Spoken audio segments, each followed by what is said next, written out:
Hello friend, સ્વાગત છે તમારું મારી ગુજરાતી રસોઈ ટિપ્સ ચેનલમાં। તો આજે આપણે બનાવીશું સાબુદાણાના વડા। તો આજે આપણે એક અલગ જ રીતથી સાબુદાણાના વડા બનાવીશું। તો મેં અહીંયા 1 કપનું માપ લીધું છે સાબુદાણા। તો આપણે અહીંયા એક વાસણમાં લઈ લઈશું અને આપણે એને 2 થી 3 પાણીએ ધોઈ લઈશું।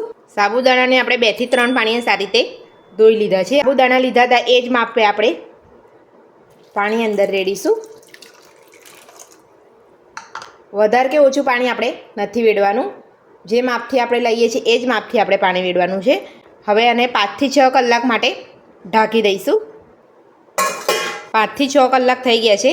હવે આપણે સાબુદાણાને જોઈ લઈશું। તમે જોઈ શકો છો સાબુદાણા સારી રીતે બધા જ ફૂલી ગયા છે। દાણો તમે જોઈ શકો છો એકદમ સરસ રીતે તૂટી જાય છે। સાબુદાણાને આપણે કકડા ઉપર પંખા નીચે બધા જ ખુલ્લા કરી દેવાના છે। સાબુદાણાને આવી રીતે એક કપડામાં 10 થી 15 મિનિટ માટે ખાલી ખુલ્લા કરવાના છે। ત્યાં સુધી આપણે અહીંયા સિંગદાણાને શેકી લઈશું। ગેસ આપણે ફૂલ રાખવાનો છે।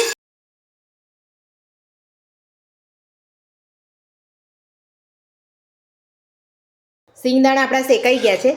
હવે આપણે ગેસને બંધ કરી લીધો છે। હવે બધા સિંગદાણાના છોતરા આપણે કાઢી અને મિક્સર જારમાં અધકચરા પીસી લેવાના છે। સાબુદાણાને આપણે અહીંયા એક વાસણમાં કાઢી લીધા છે। આપણે અહીંયા 2 મીડિયમ સાઇઝના બટાકાને બાફીને છોડા કાઢી લીધેલા છે। એને આપણે અહીંયા છીણીથી આપણે અંદર છીણી લેવાના છે।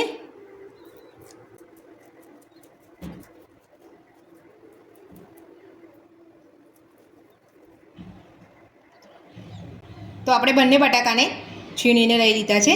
1 ચમચી આપણે લીલા મરચાંની પેસ્ટ લઈશું, 1 ચમચી આદુની પેસ્ટ, 1 વાટકી લીલા ધાણા, અધકચરા સિંગદાણાને ક્રશ કરેલા, 1 ચમચી લીંબુનો રસ, સ્વાદ પ્રમાણે મીઠું।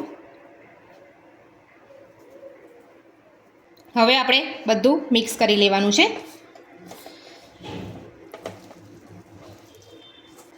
આપણે આ રીતે મિક્સ કરી લેવાનું છે।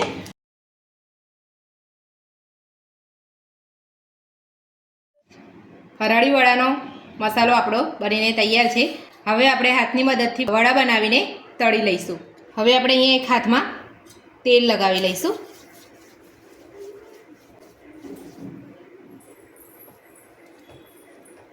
આપણે હવે વડા બનાવી લઈશું।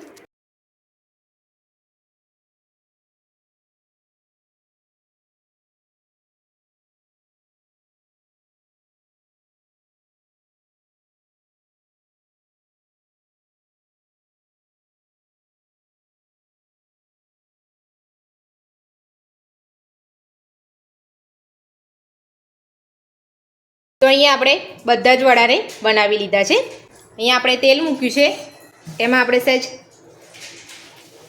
મૂકીને જોઈ લઈશું। જોઈ શકો છો આપણું તેલ આવી ગયું છે। હવે આપણે વડાને તળી લઈશું।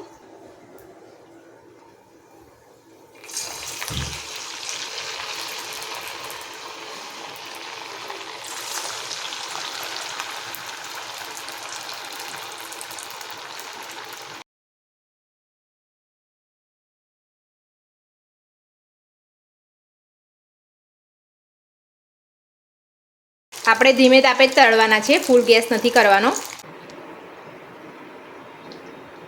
તો આવી રીતે આપણે વડાને તળી લેવાના છે। વડા આપણા તળાઈ ગયા છે। હવે આપણે એને કાઢી લઈશું। હવે આપણે ગોલ્ડન બ્રાઉન થવા દેવાના છે। તો તૈયાર છે આપણા ફરાળી સાબુદાણાના વડા। આ સાબુદાણાના વડા આપણે ઉપવાસમાં પણ ખાઈ શકીએ છીએ। જો તમને મારી આજની રેસીપી ગમી હોય તો મારા વિડીયોને લાઇક કરજો, ચેનલને સબસ્ક્રાઈબ કરજો, તમારા મિત્રોને જરૂરથી શેર કરજો। Thank you.